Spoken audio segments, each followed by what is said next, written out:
It's now time to move on over to Homes Today.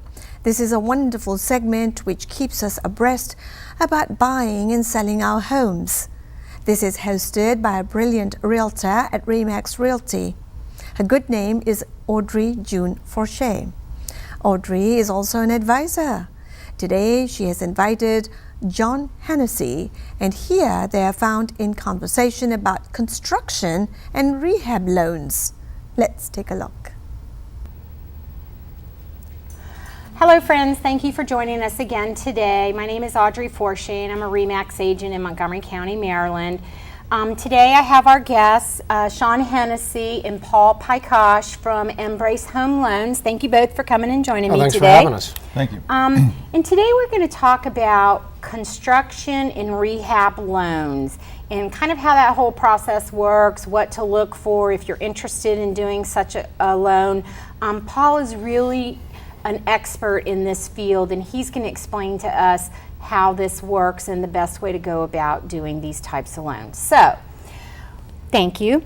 What is the difference between a construction loan and a rehab loan? Well, the basic difference is a construction loan is used just for construction. Okay. In other words, somebody has some land they want to purchase and build a house on that land. They get a construction loan, and that's a temporary loan, just for the construction period, just to build that home on that land. Okay. And then they have to worry about the permanent financing down the road. It could be 6, 9, 12 months before that home's complete. So there's a lot of issues when it comes to the permanent financing down the road. Okay. What that rate might look like down the road, what's the the term of the loans, will the loan still be approvable down the road? There's some issues with that. So that's the construction part. Okay. A renovation loan is usually used for somebody that wants to buy a home that's distressed or that they want to improve or change to their liking. It doesn't have to be for a total distressed property. It may just, they want to put an addition. Or a new kitchen or something like that. Exactly, or it's outdated and they want to get rid of the avocado kitchen and make it the modern kitchen. Right. They can still do a renovation loan for that as well. Okay. But they're different programs because one is buying a home that's currently in existence and modifying that, and the other one is buying land and building on that property. Okay, so if I know that there's a loan called a construction to perm loan, so that I always thought was the loan that you started to do the construction. You're going to have what they call 4 draws. Is that how that works on a construction loan? Yeah, both renovation loans and construction loans have draws. Okay, so what is that? A draw is basically the lender's holding the money, right, and waiting for the contractor to finish certain phases of the job. Okay. And they'll release, in other words, they'll pay the contractor in a series of draws based on the work plan. Okay. It's helpful to have the draws because the contractors like to get paid. They don't want to have to wait to the very end to get the money because that ties up their cash flow. Okay. And you don't want to give the contractor all the money up front, right, because then you worry about the quality of work, et cetera. So having the draws is basically keeps everybody on the same page and also kind of honest about it. Yeah. Like, once you finish this phase, we'll pay you. Then you finish the next one, and we'll go for the next that's step. I think that's a really good process. And each draw has an inspection involved. Okay. So that protects the property and protects the borrower to make sure everything's going the way it's planned. And who does the inspection? Is it the bank does the inspection, or is it a county inspector? Who's doing the inspection? Well, it depends on the loan program. Okay. Most of the time it's going to be an appraiser. Some of the time it can be a consultant that does that. Okay. Renovation loans, we usually have a renovation consultant involved. Okay. That's someone that's not the contractor, it's not the borrower, it's not the lender, it's someone that's approved from HUD. Okay. That is going to sort of oversee this project to make sure everything's going the way it should go. Okay.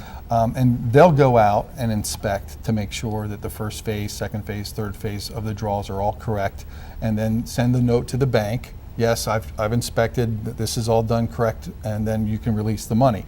The money is sent a dual party check. The money goes to the borrower and to the contractor together. We have to, by law, we have to issue checks that way. So is it one check or 2 checks? It's one check, but it's made out to both parties. Oh, so they both have to kind of party check. Okay, I see. So they have to sign off that's for it. Good. That's good. I didn't know that they had to do that. It's not always mandatory that you have an inspector like that, but it's important to have one. Essentially, they're a liaison, right, between the builder and the buyer. And I don't know about you, but there's nothing worse than getting into arguments and disagreements with contractors.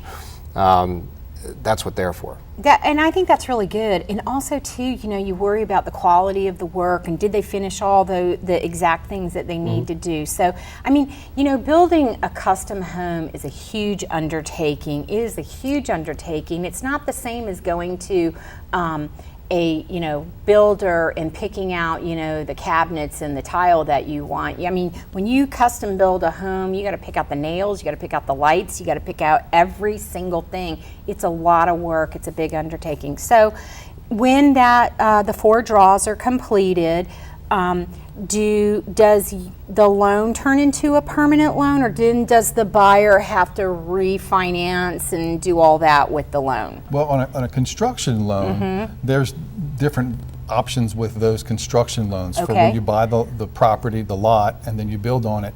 That's the construction perm loan. Some of them will modify the construction loan into a permanent financing, because remember, the construction loan is just for the construction period. Okay. Yeah, that could be 6, 9, 12 months, but if it's going to be a 30-year financing loan, what about the rest of the time?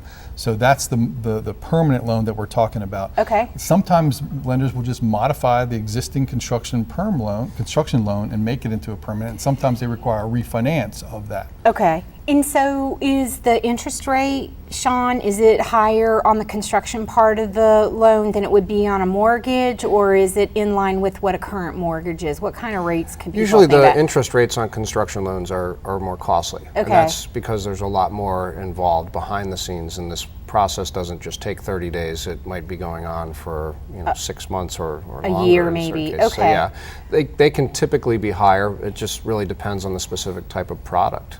And then, so if I'm out there and I want to build a house, the land's not included in the construction loan, right? You don't buy the land. It's not all one big package. You need the buyer needs to own the land or buy the land first and then do the construction loan. Is that how that works? Well, but some construction perm loans will allow someone to acquire the land as part of the construction loan. All right. And some prefer you to have it. It really depends on the bank and their guidelines for that particular product. Okay. All right. So now let's talk about rehab loans. So when I hear rehab loans, you talked about the distressed properties, or maybe somebody wants to change the kitchen and do a kitchen or bathroom renovation or an addition or something of that nature. Is that a renovation loan? Can they do that when they're purchasing the property? I always thought it was after they purchase the property they could do that. Or is that a 203K that we hear people talk about where it's in distress and it needs to be fixed up? Yeah, generally speaking, there's a couple different types of renovation loans. Okay. A renovation loan, again, is if you have a property and you want to renovate it and modify it. And we offer one loan. Okay. It's not 2 loans like the construction permit. It's 1 loan, and the work doesn't have to be completed prior to The closing. Okay. That's great for the sellers of the property. If the seller has a property that needs some work and they want to get rid of it, they don't have to fix it up or do anything to it. The borrower can buy the home and finance it with 1 loan. Okay. So we go to closing with 1 loan. We're gonna lend money. Let's just give it a rough example. Say someone buys something for $300,000, Right. and they want to put $50,000 of work into it. Okay. To make a simple calculation, Right. let's just assume the acquisition is $350,000 for this particular deal. Okay. We're going to base the loan amount on the $350, not on the $300, and we're going to justify it with the improved value appraisal. There's only one way to lend more money than the house is worth, Right. is to justify it with the improved value appraisal. That's the magic with these renovation loans. Okay. We're not necessarily concerned with the value of the property as is, because we're going to worry about what it's going to be worth when it's completed. So Okay. Go ahead, sorry. No, that's okay. So I'm just thinking from my realtor brain on Yeah. how to handle that. So if I have a buyer that really likes a house, but they want to fix it up, when I'm looking at the house with them and I'm writing a contract with them, am I writing the contract to offer the $350,000 is going to be the sales price then of the house, or is $300,000 going to be the sales price of the house, and then they get $50,000? Explain to me how that works. It's a great question, and it comes up all the time. Okay. So the contract is still going to be written for the $300,000 sale price in this example. Okay. But the loan amount is going to be based on the higher amount. Ah, okay. So the financing part of the contract is going to have to be different than normal because it's going to be based on the higher loan amount, which when I'm doing one of these loans, I give that loan amount to you when we figure out the basics from the beginning. Okay, so, and then as I'm writing my financing contingency, if I have one in my contract, if I have my financing contingency, how am I making it for a longer amount of time, or my contingency then says it's $350,000? Well, yes, we're going to have the financing contingency based on that, but we're also having an appraisal contingency. Because Right, remember, of course. Most of this loan is really based on the improved Appraisal, value, okay. not the current value. Okay. So- And with regards to the contingency, you're almost always going to probably still write a contingency Yeah. in on one of these. Yes. Because there are a lot of moving parts. Yeah. So you can have your loan fully underwritten and approved, and still you can convey that to the seller, so they've got one less thing to worry about, but you still probably want to write a nice long financing contingency in there. Okay, and so as the process is going along and we have the appraiser come in, is this going to be a special kind of an appraiser that knows this product? I mean, you know, some appraisers, they don't know that this is what we're doing or the kind of loan that we're doing. They know that we're trying to base the value on the improved value. Is that correct? Yeah, a good lender that specializes in these types of loans is going to order an appraisal from an appraiser that's familiar with these. Okay. So most lenders will have a panel of appraisers that they deal with, Right. and they'll survey that panel to see who's got experience with these, because they are a little bit different. Yes. And not every appraiser wants to or can do one of these types of transactions. So we want to have, you know, someone with experience on the panel. And doing those. to kind of piggyback off of that, it's really, really important that consumers understand that this is a completely different bird Yes. than just a traditional Yes. mortgage. And you need to have a specialist. Yes. You need to have somebody who does these day in, day Yes. out, knows the differences between Thank the you. appraisals. And not just any loan officer is going to do that. Right. If I were to attempt it, I would not do anywhere near as good a job as Paul would, which is why we've brought him onto the team to handle just This- these types of because financing. they're so They're very, very tricky. Yeah. So you need to find a specialist. Okay. What about if, you know, when I write my contracts, I'm going to look up the comps for the neighborhood and I want to make sure that my people aren't, you know, paying too much. We're not going to have appraisal issues and that sort of stuff, just to get a general idea of what the value of the neighborhood is. Is there a buffer that you guys would say, you know, if the 300,000 is the top of the market in that neighborhood, it's probably not going to go for 300? I mean, is there, like, do you have a window, like it should be right at the market, a little bit under? How does that come into play? That's another good question. Now, there's two renovation programs. You've mentioned the 203K, Right. which is an FHA loan. Yes. And it's a little bit more forgiving with certain guidelines. Okay. And I'll touch on that in a second. And then there's the Fannie Mae and the conventional renovation program called the Home Style. Right. The 203K does have a buffer. Okay. So there's a 10% cushion. So Okay. if the loan amount exceeds a little bit by no more than 10% of the as improved value, we still can proceed with the loan if we need to. Okay. Or if the borrower wants to. That's because HUD recognizes that you don't always get dollar for dollar increase Right. in value.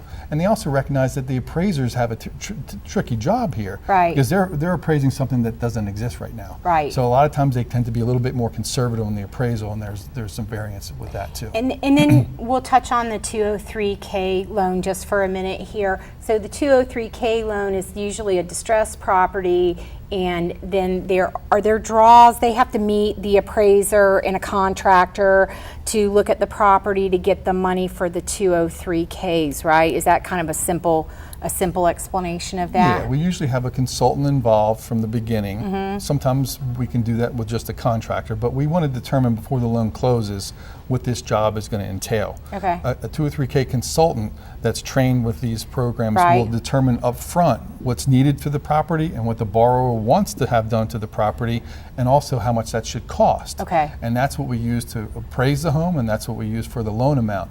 And that person's also involved with the draws down the road. Okay, well, I thank you both for coming again today. Oh, thanks for having us. Thank you for explaining that to us, because sometimes we think construction and rehab is the same thing, and they're not really the same animal. So I thank you both for visiting with us today, and we'll see you again. Thank you, everyone, and have a good day.